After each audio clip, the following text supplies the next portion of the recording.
ser eucariotas, ¿sí?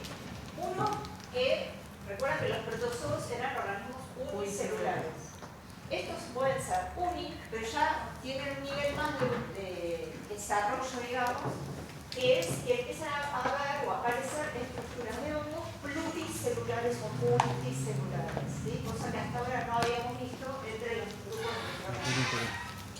Entonces existen hongos que son unicelulares, siempre hablando de hongos microscópicos, ¿no? Ya que saben que el reino hongos incluye estructuras macroscópicas, que son hongos de vida libre que ustedes conocen, que crecen debajo de un árbol, por ejemplo, pero estos son hongos microscópicos, ¿sí? Hay unicelulares y multicelulares. Los unicelulares son las levaduras, ¿sí?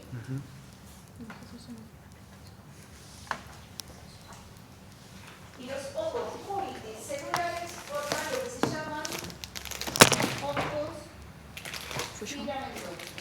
Puede ser. Justamente porque al microscopio se ven como filamentos o ramas de un árbol, ¿sí?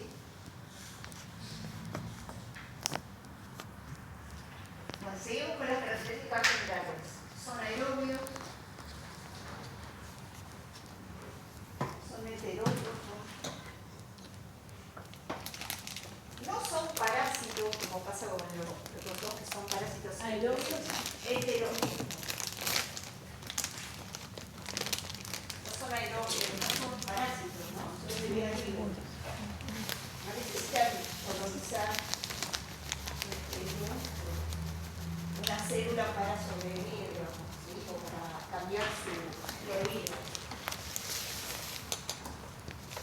Y tienen pared celular. A diferencia de los protozoos y de otros organismos eucariotas, comparten con las bacterias la existencia de una pared por fuera de la membrana plasmática.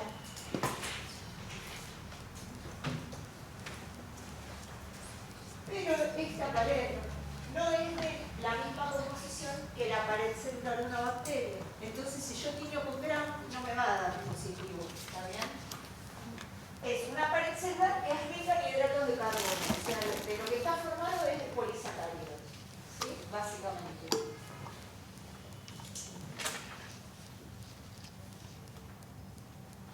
No hay líquido, por ejemplo, en esta pared, ni proteínas. Sino que básicamente es lignina, proteína, todas estructuras que son azúcares complejos, digamos. ¿Sí? Bien. Entonces, nos vamos a hablar básicamente de los hongos de implicancia crítica, o sea, de los que dan enfermedades. ¿Sí? En el caso de los hongos multicelulares, ¿sí? Cualquier patología generada por un hongo se define como una micosis. ¿Sí? Entonces, cuando hablamos de una infección provocada por un hongo, hablamos de una micosis. Hay dos tipos de micosis. Micosis superficiales y lo que se llama micosis profunda.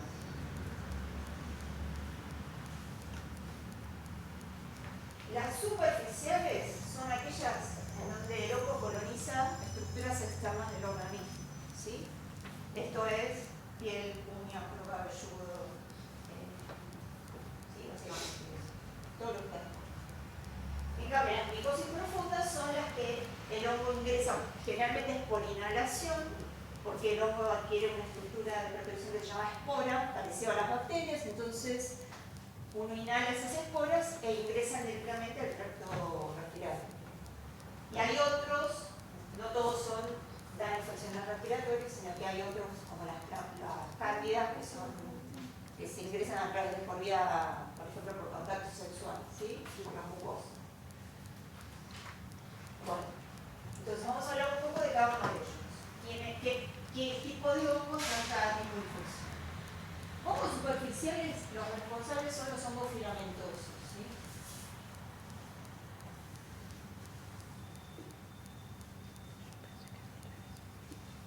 Los hongos filamentosos dijimos que son los hongos multicelulares. Entonces, cuando uno aparecen separados como hongofilamentosos, generalmente al microscopio lo van a ver de esta manera. El filamento, ¿sí? Hola.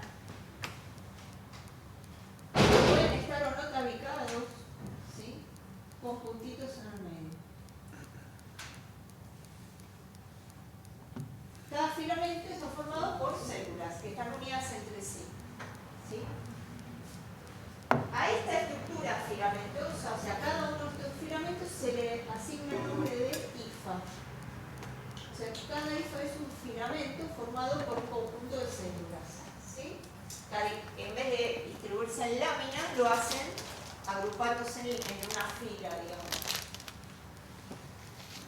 Y estas hifas, que pueden ser lineales o ramificadas, generan un conjunto de hifas que se define como micelio.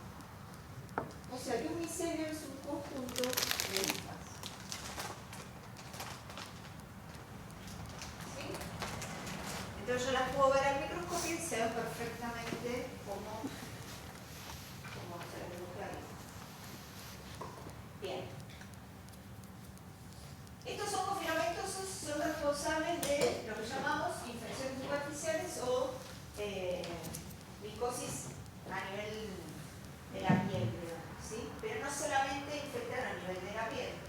Los hongos que generan este tipo de infecciones, que son filamentosos, tienen un nombre que pertenecen a un grupo que se llaman dermatofitos. Y generalmente se contagian por contacto, ¿sí?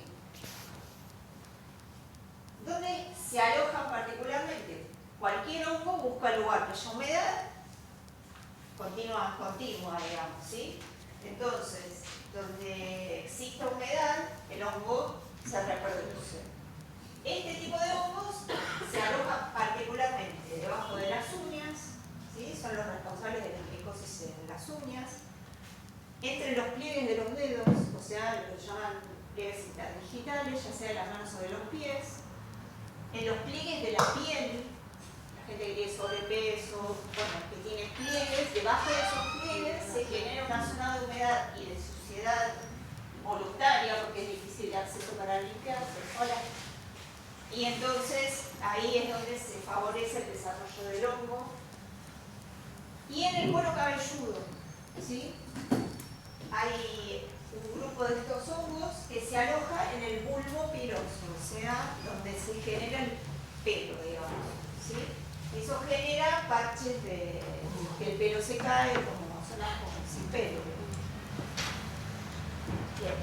Además de todos estos síntomas, que la uña se descascara, se descama, etc., se pone más dura, etc., la piel se genera un eczema, o sea, se pone colorada, se descama, se enrojece, pica. Bien. Obviamente que es una micosis benigna, ¿no? En el tratamiento se elimina. El único problema con los hongos es que los hongos son de lento crecimiento. Entonces, así como crecen lento, tardan en irse también, ¿sí? Entonces, su temperatura más o menos de crecimiento óptima es 28 grados. Nosotros estamos a 37, pero el hongo va a crecer igual. Pero como crecen lento y tardan en irse, el tratamiento tiene que ser prolongado. No es un tratamiento con un antibiótico de 10 días que ya está, ¿sí? Entonces, en general, este tipo de micosis se trata por vía oral y por vía local, a través de algún ungüento o alguna crema antimicótica, ¿sí? Más allá de que se debe mantener la condición adecuada.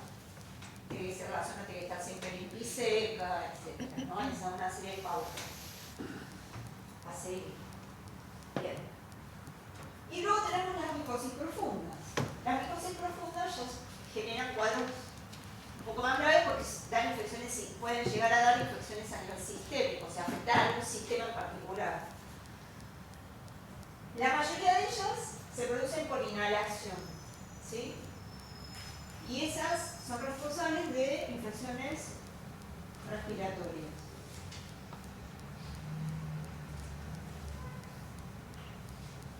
Por ejemplo, algunos de esos hongos son Aspergillus, que es un hongo que ingresa al organismo por vía respiratoria a través de sus esporas. ¿sí? Se instalan en los pulmones. Histoplasma.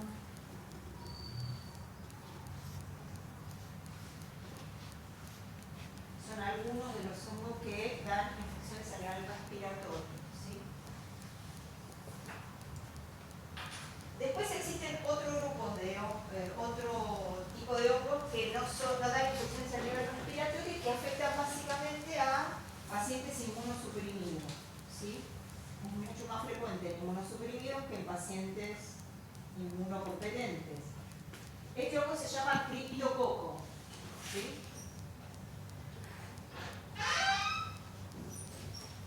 Es una levadura y que cuando ingresa al organismo no se instala básicamente en los pulmones, sino que el riesgo es de que se instale a nivel cerebral. De hecho hay un cuadro meningio provocado por criptococo en pacientes sobre todo entonces cuando un paciente entra con una supuesta cefalitis, una de las cosas que se descarta es que no sea provocado por criptococo. Eso se busca en el líquido cefalorraquídeo, ¿sí? Bien. Entre las profundas también hay otro hongo que no ingresa por vía respiratoria, sino que es a través de las mucosas, que se llama Cándida albicans. Este hongo en realidad no es albicans. Albicans.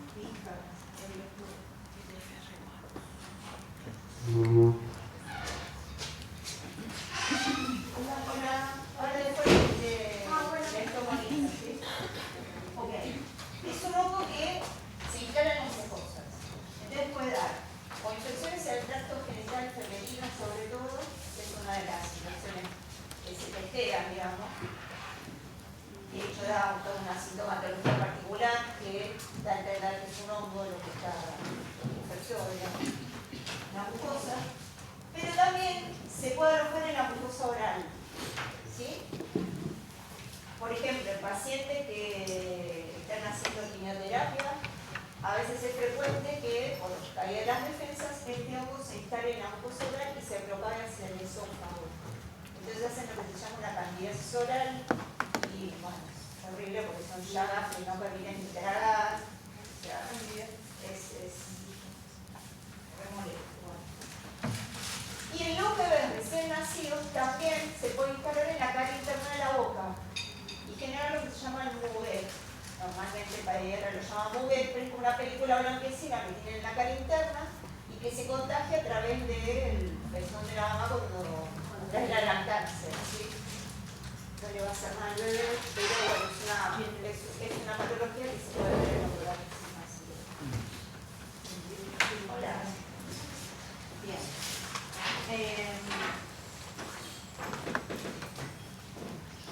¿Cómo hacemos el diagnóstico de los hongos, de las infecciones por hongo?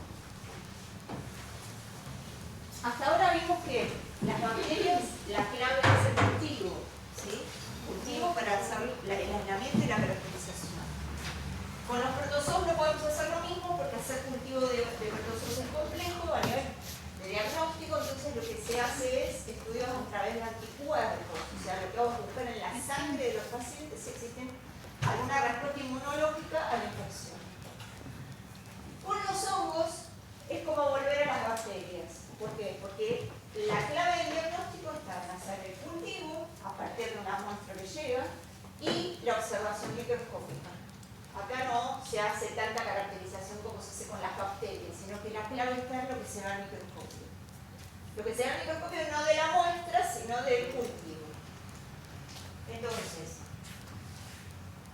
lo que se hace es un cultivo y de ese cultivo la microscopía.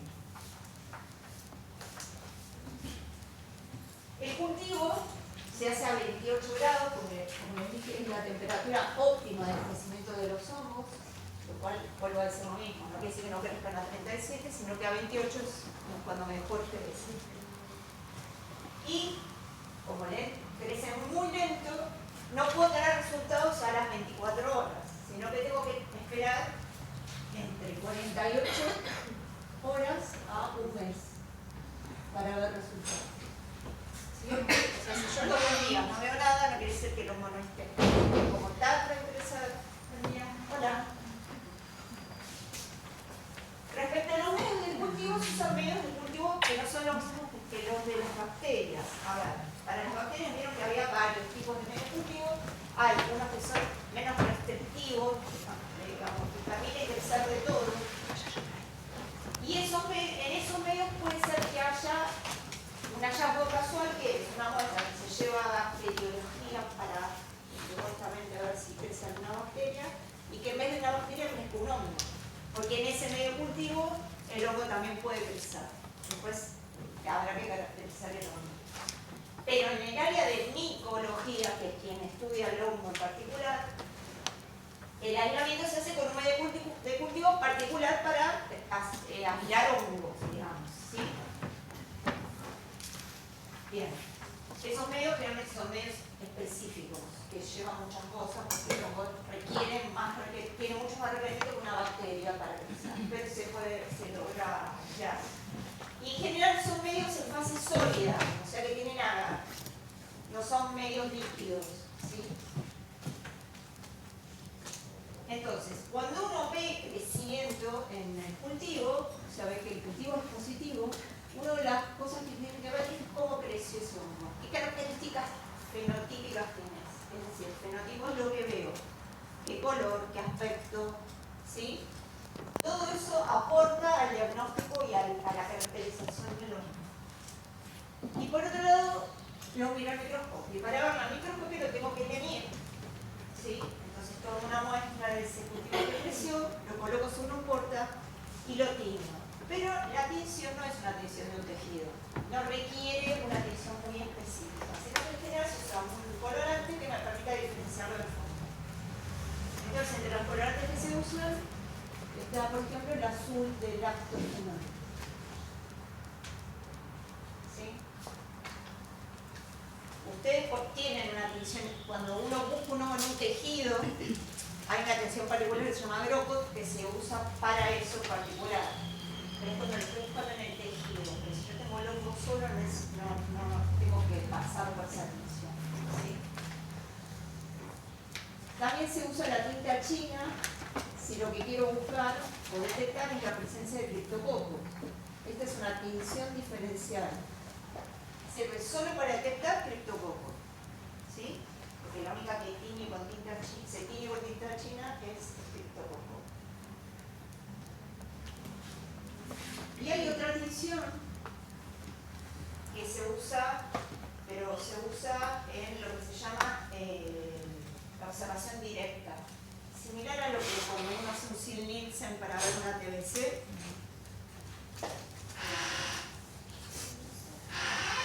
Sí, esta tinción generalmente se usa cuando uno está haciendo...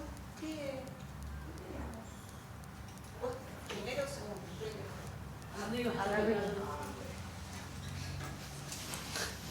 Bien.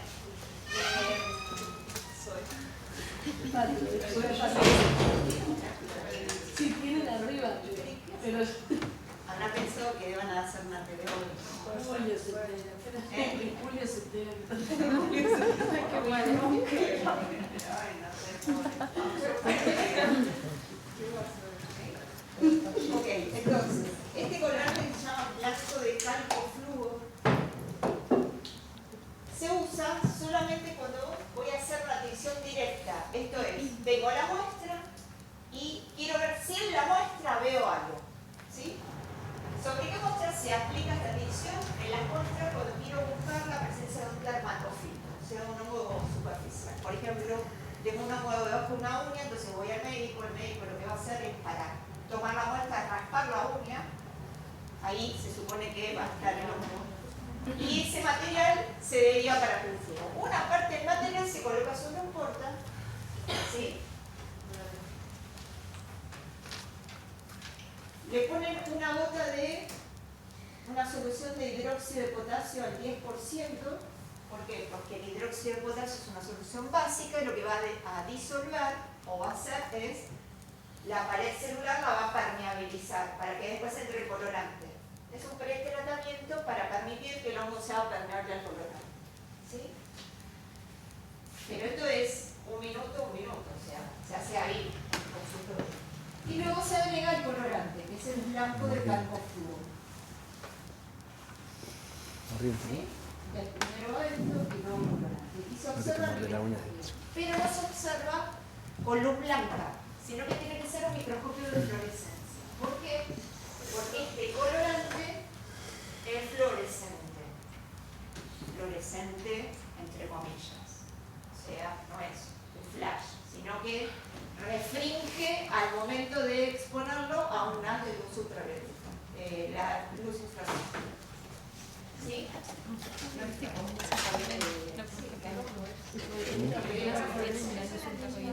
Ultravioleta.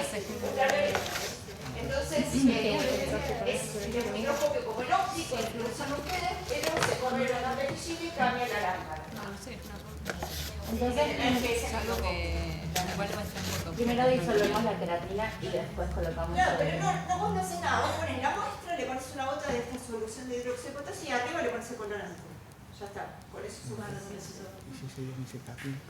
Y lo que uno observa es, si es que está presente, ve las tifas del hongo en la muestra. O sea, ya puede hacer un informe preliminar de que en esa muestra, igual la micosis superficial es básicamente las de las que se ven en la piel, se diagnostican con la clínica. Esto es una confirmación de que es exacto, una unidad así que se está descamando, mucha posibilidad de no hay. O las infecciones en la piel tienen una particularidad que las diferencia de las bacterianas. ¿Está bien? Entonces el médico ya se da cuenta si es un hongo o una bacteria. Pero de todos modos siempre hay que hacer la confirmación por laboratorio. Esto es una ayuda para bueno, ok, confirma lo que yo digo que es y ya al paciente le están prescribiendo lo que tiene que prescribir para que empiece el tratamiento. ¿Sí? Bien. No hay estudios de anticuerpos para hongos. En líneas generales no existen los estudios. Si hay, son muy pocos, porque no son. Lo más seguro es hacer este tipo de diagnóstico, que es el que de hecho se hace. ¿Sí? Hay algunas reacciones que son reacciones de detección de antígeno. En inmunología hay dos tipos de reacciones. Las que busco anticuerpos en la muestra de la sangre del paciente, o en vez de buscar anticuerpos, ¿qué busco? Busco antígenos. Los antígenos son o partes o el microorganismo que está provocando la infección en ese momento. ¿Sí? Entonces, la técnica de detección lo que va a buscar es la presencia, por ejemplo, de una proteína de superficie del hongo. ¿Sí? O que de alguna proteína de superficie que se desprende cuando el hongo infecta. Eso se llama antigenética. Uno busca antígenos en sangre, en vez de buscar anticuerpos. ¿Sí? ¿Cómo se llama? Antigenética.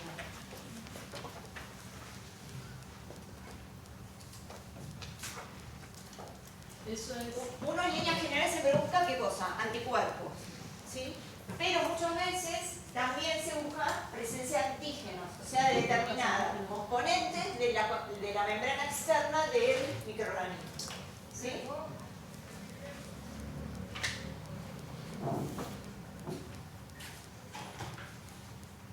Bien, espero que veamos mucho más nuevos.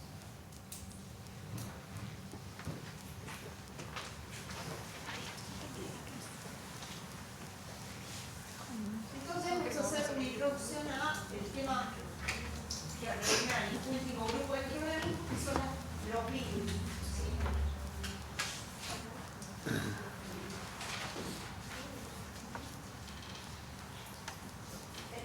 Entonces, todos los que vimos hasta ahora eran organismos celulares, estaban formados por células, con todas las características de las células que vimos hasta ahora. Pero los virus son un grupo aparte. ¿Se acuerdan que el día 1 se los dije que estos organismos no son considerados organismos celulares porque no son células? ¿Sí? De hecho, se definen como parásitos intracelulares obligatorios. pero son parásitos solamente para reproducirse o para propagarse. ¿Por qué? Porque al no ser células no tienen metabolismo. Esto es, no respiran, no se nutren, no excretan, no producen nada. Lo único que hacen es multiplicarse, ¿sí?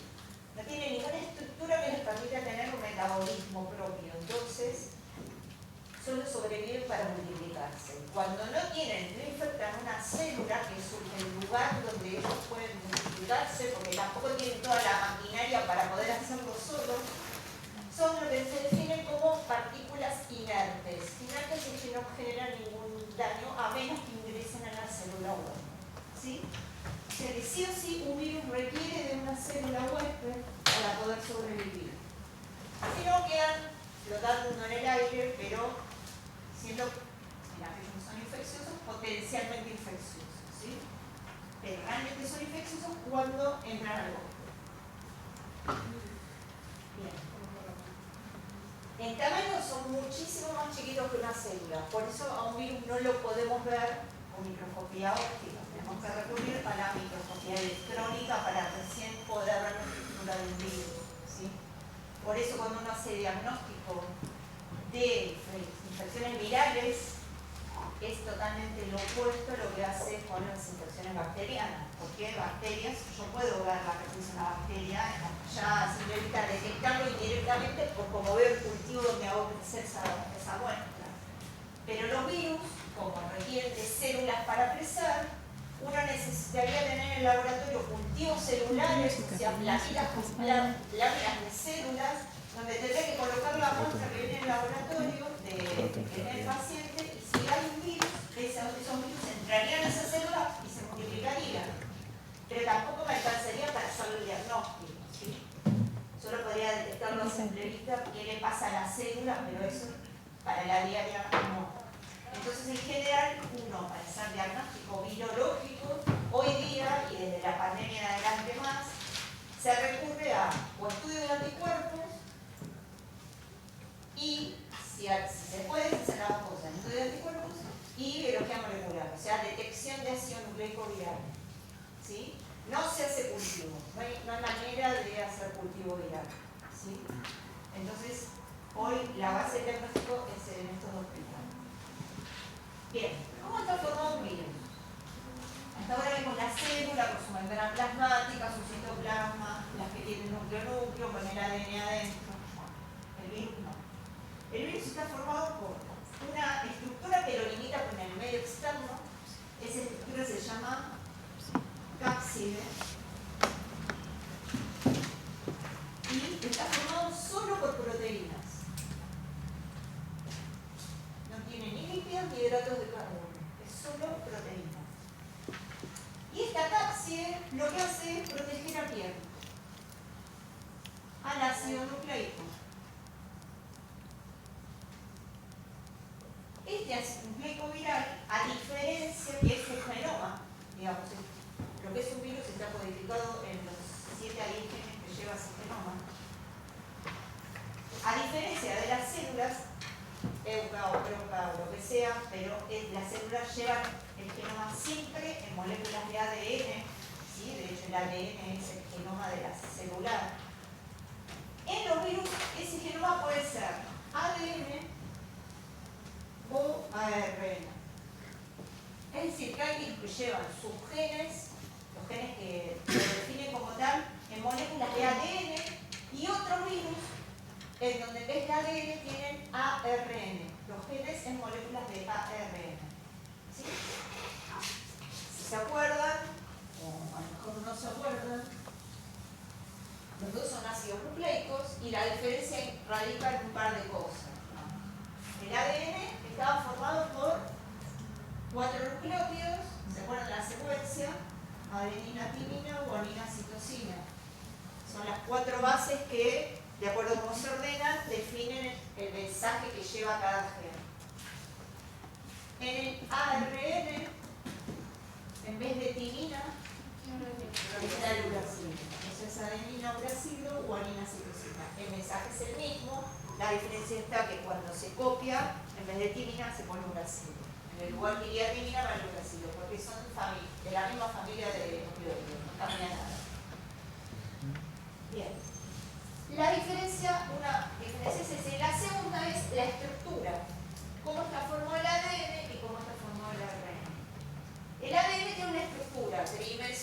que es fija, que es de doble cadena, formando la llamada doble hélice, ¿sí? Con dos cadenas de secuencia de nucleótidos complementarios. O sea, dos cadenas iguales complementarias que se aparean y forman esta doble hélice. Igual, para bacterias hasta el hombre, ¿sí? En cambio, en el ARN, la estructura de los ARN es lineal, o sea, es monocatenaria, está formado por una sola cadena. Después, como esa cadena adquiere la estructura o bidimensional, dependerá el tipo de ARN en las eucariotas. Si es mensajero será de una manera, si es transferencia es una, si es ribosomal tendrá otra forma. Pero siempre es una sola cadena, ¿sí? En los virus, si su genoma es ADN, no es doble hélice, es una cadena de ADN, ¿sí? Que puede ser una cadena, y hay virus que tienen ADN doble cadena. Pero esa doble cadena no es doble hélice, tiene otra. ¿Sí? Y el ARN en los virus puede ser una cadena, y hay virus que tienen ARN doble cadena. Como si fuera ADN, pero ARN. ¿Sí? Entonces vamos a encontrar una clasificación de virus, que es la que nosotros vamos a tomar de referencia, que lo clasifica de acuerdo al tipo de ácido nucleico que tienen y cómo es ese ácido nucleico, si es simple o doble cadena. ¿Sí?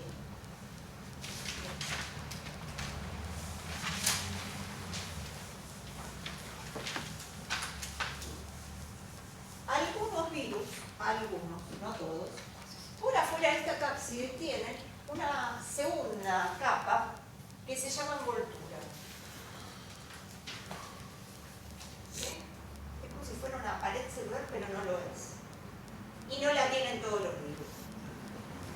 ¿Qué es la envoltura? Sucede que cuando un virus ingresa a la célula, hace todo lo que tiene que hacer y sale de la célula, tiene dos vías para salir, dos formas de salir de la célula.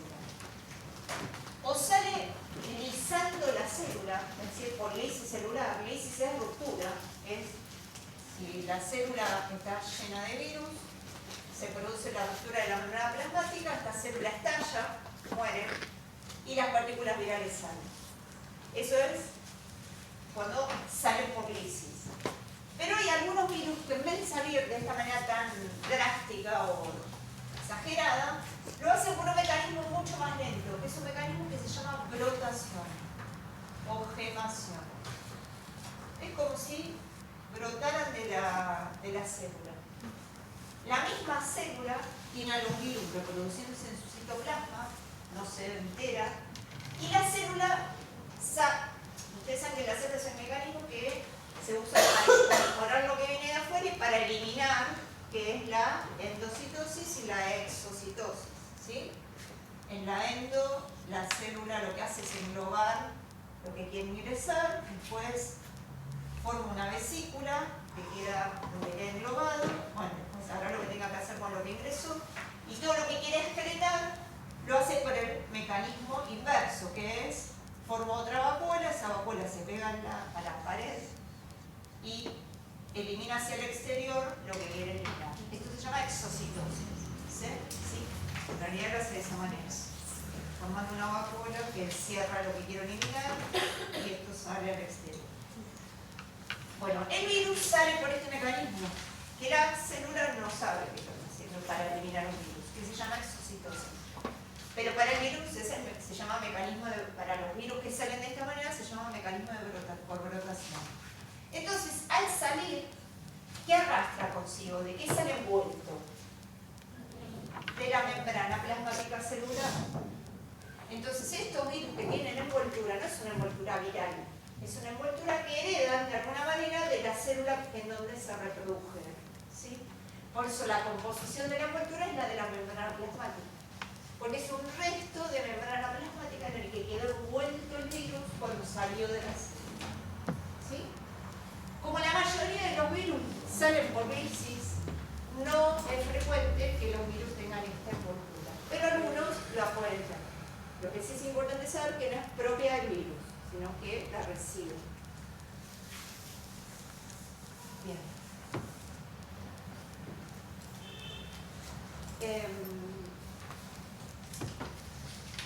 respecto a los virus, cuando infectan, ¿sí? Dijimos que el virus necesita entrar a una célula. Generalmente los virus tienen una célula fin, digamos, para la que eligen como huésped, o para donde la célula funciona como el huésped ideal para ese tipo de virus.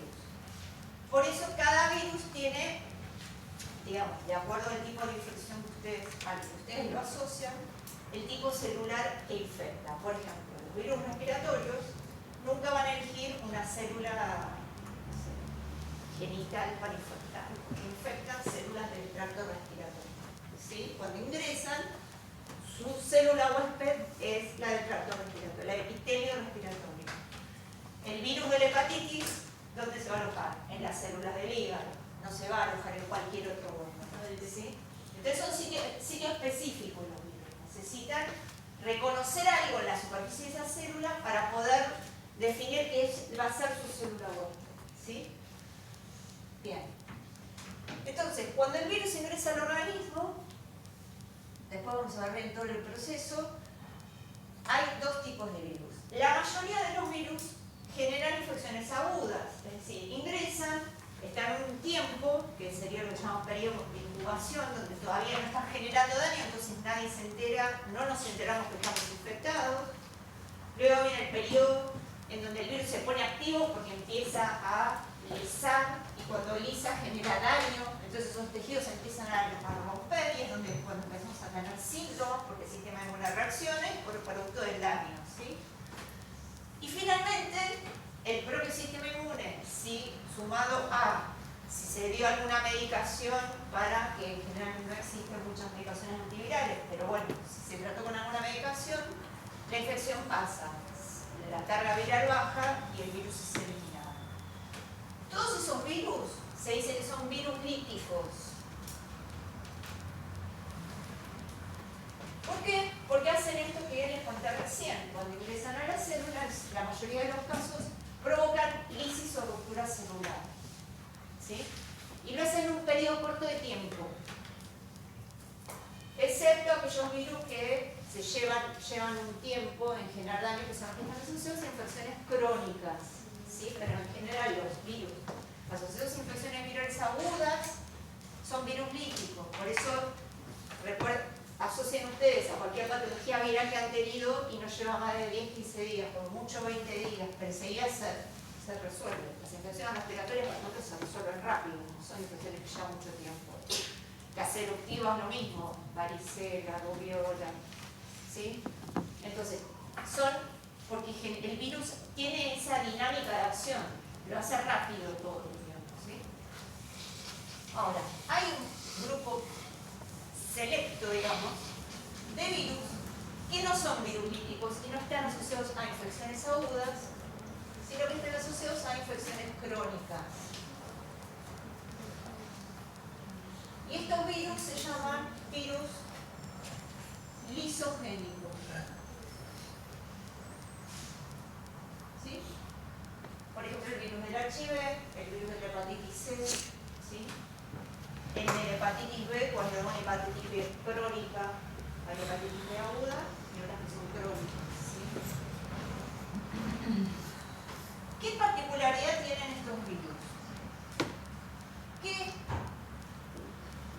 entran por primera vez, invaden un grupo de células, provocan lisis en esas células para infectar las células vecinas, porque la idea es propagarse. Pero después de un tiempo, cuando gran parte de esos virus son eliminados, hay un pequeño grupo que queda dentro de la célula. ¿Sí? Queda inactivo, no es que se sigue multiplicando. Y si lo hace una muy baja tasa de multiplicación. Entra lo que se llama en una fase de latencia. ¿Sí? Es como si estuviera dormido, adentro de las células. Entonces, durante ese periodo de tiempo no va a generar ningún daño. O sea, el daño lo genera al principio y después queda ahí. No todos los virus lisogénicos quedan guardados de la misma manera dentro de la célula. ¿Sí? Entonces vamos a tener, por ejemplo, el virus del herpes o el herpes simple, que da infecciones en las mucosas, o el de la varicela, que una vez que uno tuvo alguna vez un herpes o tuvo varicela, biológico, ese virus no se va del organismo, sino que queda en el organismo en estado de reserva en el citoplasma de la célula infectada. Entonces puede suceder que se generen reactivaciones del virus cada tanto. ¿Cuándo sucede? Cuando por algún mecanismo el sistema inmune baja. Por algún motivo el sistema inmune se desregula y lo que va a suceder es que el virus se va a reactivar. ¿Qué sería el herpes zóster? Exactamente. Entonces, en el caso del herpes simplex, que es el herpes que da las vesículas en la boca o en el nariz o en el ojo, ese virus solo va a dar siempre lo mismo. Puede dar en otras zonas si me lo toco y me lo contagio, pero la gente generalmente tiene un herpes bucal, el labios lo tiene, no sé, todos los veranos cuando se pone al sol, por ejemplo, porque la luz ultravioleta favorece la activación viral. O cuando pasa por una situación de estrés, o por X motivo, enseguida aparece de nuevo. La gente que nunca lo tuvo, a lo mejor no lo tiene nunca, pero el que lo tuvo una vez, ese virus quedó. Y con la varicela lo mismo. Si yo tuve varicela de chico, el virus va a quedar ahí mucho tiempo. Y recién después de los 50 años, es probable, no quiere decir que vaya a suceder, que el virus se reactive, pero no dándote varicela, sino que te da otra patología que es infección por herpes zóster. Herpes zóster es el virus varicela, que se llama igual, digamos. Que da otra cosa. Este virus se aloja en las terminales nerviosas, ¿sí? Sobre todo las del tronco. Entonces empiezan a aparecer vesiculitas similares a las de la varicela, pero muy localizadas, que generan un dolor, porque es más general un dolor que se llama neuropático, porque afecta, es a nivel neural, digamos, que duele. Y es como, es horrible. Pero hay gente que lo tiene más leve y otros que tienen cuadros más graves y que perduran en el tiempo, porque el virus lo que hace es multiplicarse otra vez, se reactiva, pero lo hace de una manera distinta, ¿sí? En el caso de la hepatitis C pasa lo mismo, es un virus que se aloja en las células del hígado, ¿sí? Que ingresa por vía sanguínea en líneas generales y que tarda en a generar daño. Porque queda en el hígado, no es como la hepatitis A. La hepatitis A es provocada por otro virus. Todas las hepatitis las generan virus distintos. De manera que yo puedo haber tenido hepatitis A, B y C. Porque son tres tipos de virus distintos. Aunque los tres se alojen en el mismo órgano y usan la misma célula para multiplicarse. El virus de la hepatitis A da una infección aguda. ¿Sí? La clásica hepatitis que nadie toma nada, sino que le da reposo y dieta y pasa. Pero la hepatitis C es una infección del hígado crónica que va generando daño de a poco en el hígado, ¿sí? Y eso, si no se trata, a la larga puede traer complicaciones. Hoy día hay una medicación que elimina el virus. Durante mucho tiempo no existió y de hace un tiempo a esta parte se cura, ¿sí? Lo que pasa es que se tarda en diagnosticar porque no da una sintomatología inmediata, ¿sí? Sino que a lo mejor con el tiempo, de manera casual con la serología, se detecta que esa persona está infectada. Y otro que es virus lisogénico es el virus del HIV, ¿sí? Pero ¿qué características tiene? A diferencia del virus de la hepatitis C o de los virus herpes, como el herpes o el de la varicela, o el citomegalovirus, que es otro virus que también queda dormido y se va reactivando. El virus del HIV tiene un mecanismo superador, digamos, en cuanto a evadir el sistema inmune, para evadir el sistema inmune, que es que se mete adentro del ADN celular. Los otros virus quedan como tal en el citoplasma celular. Y después un día se empiezan a multiplicar, lisan esa célula y listo. Pero el HIV no hace eso. Cuando ingresa al organismo, infecta su célula madre, digamos, que son los linfocitos T. Recuerden, los linfocitos son las células básicas del funcionamiento del sistema inmune. Están los T y los B. Dentro de los T hay varios tipos de T, ¿sí? Uno de ellos se llaman T-helper o T colaboradores y tienen en la superficie una proteína que se llama CD4. Entonces, el virus del HIV, la única célula que va a infectar de todo el organismo es un linfocito T C4 positivo, es decir, un T helper o T colaborador. ¿Sí? Y esta célula, cuando veamos el sistema inmune lo vamos a ver, es clave en la respuesta inmune mediada por anticuerpos. Quiere decir que si el virus usa estas células para multiplicarse, lo que va a provocar es que este número de células empiece a bajar, porque lo que va a generar que es lisis, muerte. Entonces, si yo tengo disminuido el número de linfocitos TCD4, la respuesta inmune de mi organismo, la que está mediada por la acción de los anticuerpos, empieza a bajar. Entonces paso a un estado de inmunosupresión. De funcionar bien mi sistema inmune empieza a funcionar mal, porque hay un actor principal, digamos, de esta respuesta inmune que está perdiéndose en número, ¿sí?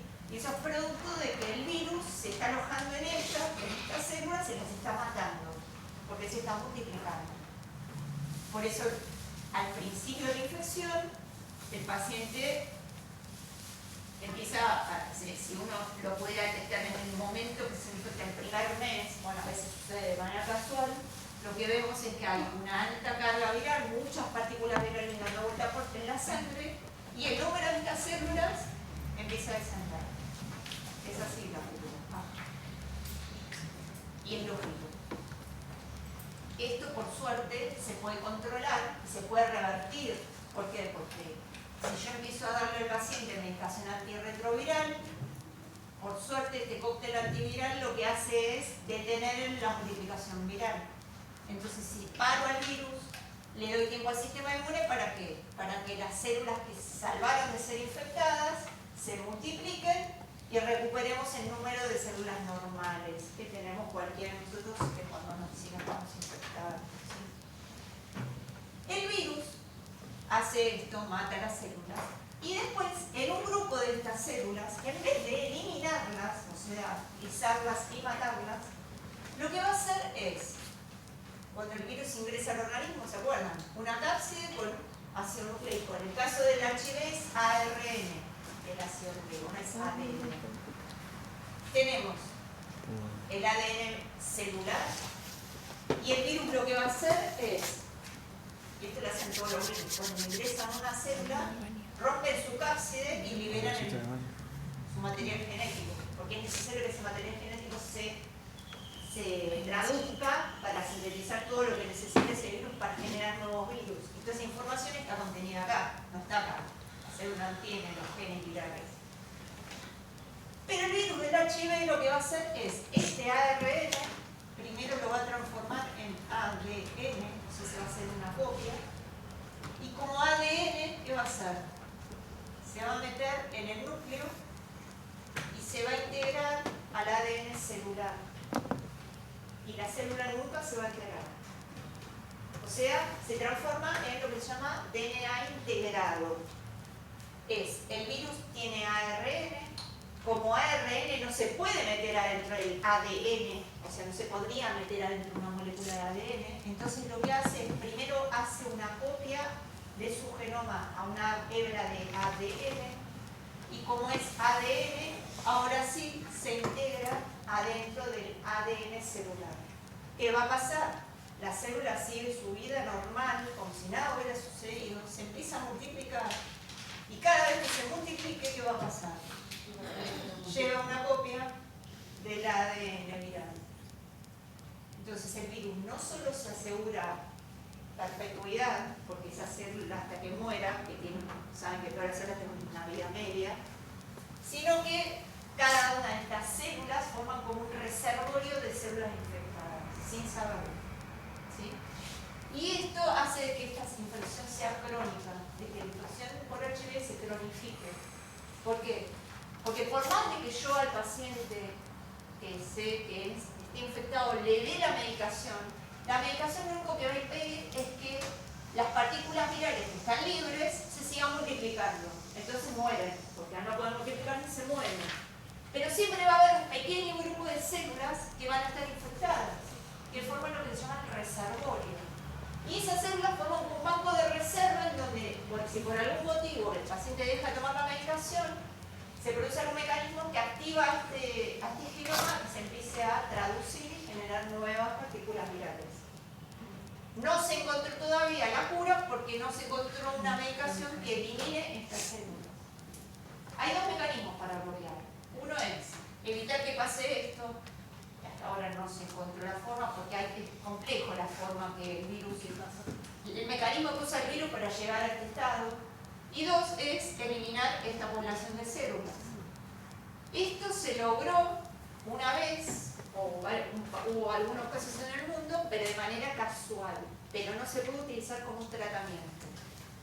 Y fue que pacientes con HIV están susceptibles al desarrollo de cánceres en células de la sangre, porque tienen afectados el sistema inmunitario, entonces son leucemias o linfoma.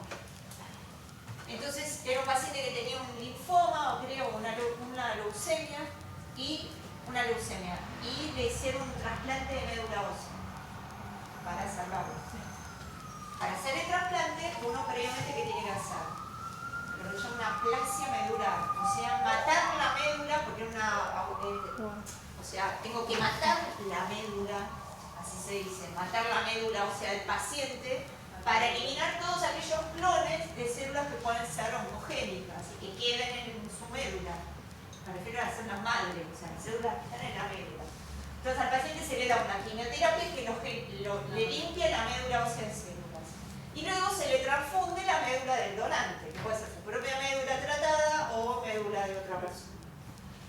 Este paciente que era HIV, ¿sí? Cuando lo transfunde, después de hacerle todo esto y le transfunde nueva médula, empiezan a hacer sus testeos, después de que se recupera, le empiezan a controlar el HIV como le venían controlando, porque tomaba medicación, y se dan cuenta que había negativizado. ¿Qué quiere decir? ¿Que tiene carga no detectable? No tenía más anticuerpos contra el virus.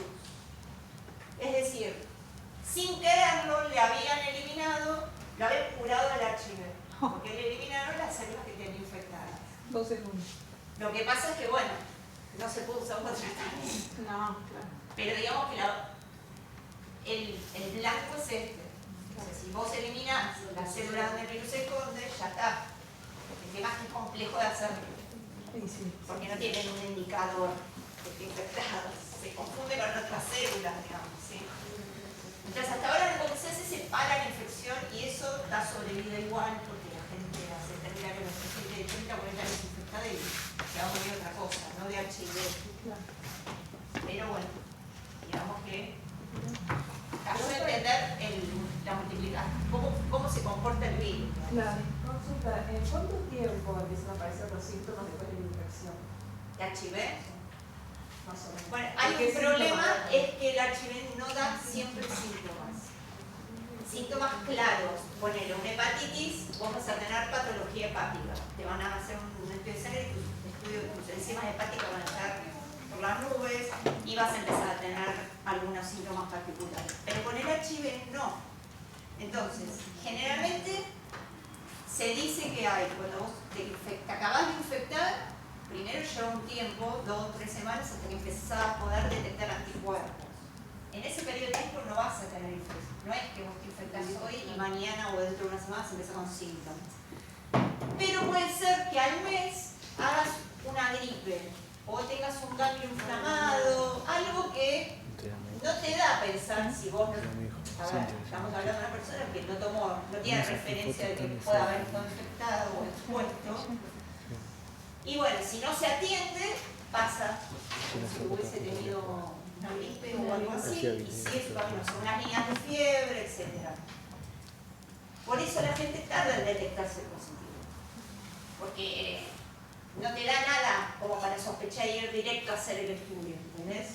Entonces, pasa el tiempo y después de un tiempo, cuando el virus ya se instaló, tu sistema inmune lo está de a poquito horadando, digamos, y empieza a debilitarse, ahí es cuando vos podés llegar a tener una infección asociada, digamos, a la infección por HIV. Pero el HIV en sí no da síntomas. Lo que genera son consecuencias que hacen que vos después puedas tener otro tipo de patologías, generalmente infecciosas. Porque tenés un sistema inmune que no está funcionando.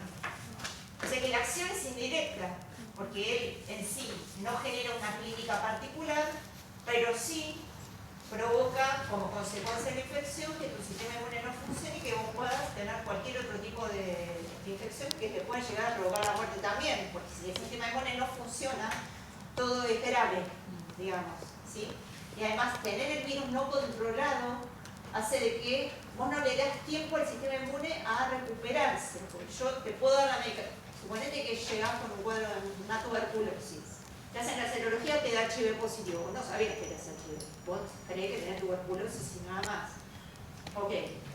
Te empiezan a dar la medicación. El virus a las 15 días ya bajó a un valor no detectable. Pero el sistema inmune va a tardar un tiempo en recuperarse, porque durante todo este tiempo, este número de células estaba muy bajo, por eso te infectaste.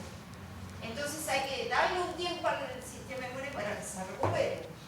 Cuanto más joven sos, te recupera más rápido, pero hay gente que ya viene con patologías de base, por ejemplo diabético, tiene determinada edad y hace de que le cueste más.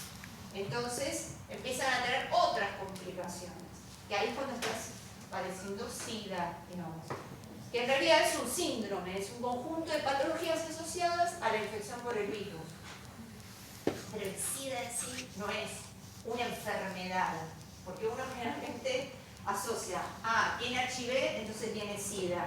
Es como decir, no sé, se infectó con COVID, entonces tiene, o se infectó con el virus influenza y tiene gripe. No, pues la gripe es un conjunto de síntomas que definen la gripe y sabemos que la causa es este virus. El virus del HIV infecta, pero no da una enfermedad. Puede dar, como consecuencia, puede traer un montón de consecuencias, digamos. Todas asociadas a la debilidad del sistema inmune. Por eso no todas las personas infectadas con HIV, cuando entran en esta situación de SIDA, que es empezar a padecer las consecuencias de la infección durante un tiempo y sin controlarlo, no se replican. Hay gente que tiene toxoplasmosis, otro que tiene tuberculosis, otro que hace otro cuadro de otra cosa, es un criptococo, otros que vienen coinfectados con varias cosas al mismo tiempo. Si fuera una sola clínica, la verías en todos los pacientes con HIV igual, cuando llegan a ese estadio porque no se trataron. Entonces el problema es ese también, que no te permite la detección temprana porque no te da síntomas que te avisen de que te infectaste, porque tienen la duda. La duda, aparte uno generalmente la duda tiene porque tuvo una situación de riesgo, pero si no, nadie se testea de rutina todo el tiempo. La realidad es esa. ¿Sí? Pero bueno, entonces, este virus tiene esta particularidad. Es lisogénico, ¿por qué? Porque hace lo mismo que los otros virus lisogénicos, que es esconderse en la célula huésped, pero hacerlo de una manera distinta, que es meterse dentro del genoma del virus, de la célula. Y en algún momento reactivarse y generar nuevas células infectadas, claramente. Otra particularidad que tiene el virus, el HIV en particular, es que a su vez, cuando está libre en la sangre circulando, muta. ¿Qué quiere decir? Que evade el sistema inmune para protegerse. Se hace resistente a la medicación, como lo hacen las bacterias. Y eso lo hace generando mutaciones en su ácido nucleico. Entonces, esa misma medicación que durante un tiempo funcionaba, puede ser que en algún momento una de esas drogas no funcione y hay que volver a leer ese genoma viral, de hecho se secuencia, se analiza dónde está la mutación y se rota la medicación. ¿Sí? Es otro mecanismo que tiene que evita que uno pueda, por ejemplo, generar una vacuna. ¿Por qué? Porque ese antígeno que vos elegís, o sea, la proteína que se elige del virus para que sea el blanco del sistema inmune, que es lo que se usa como vacuna, ¿sí? Puede suceder que mute en algún momento, suceda algo que ya no te sirva. Entonces tampoco todavía se puede desarrollar una vacuna contra el virus. ¿Sí? Tiene varios mecanismos que hacen que ese grado complejo controlar. Bien.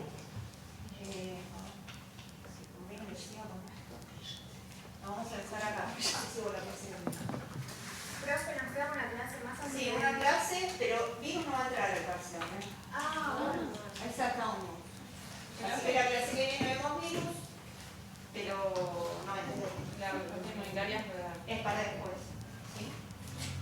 Queda eso. No, no están.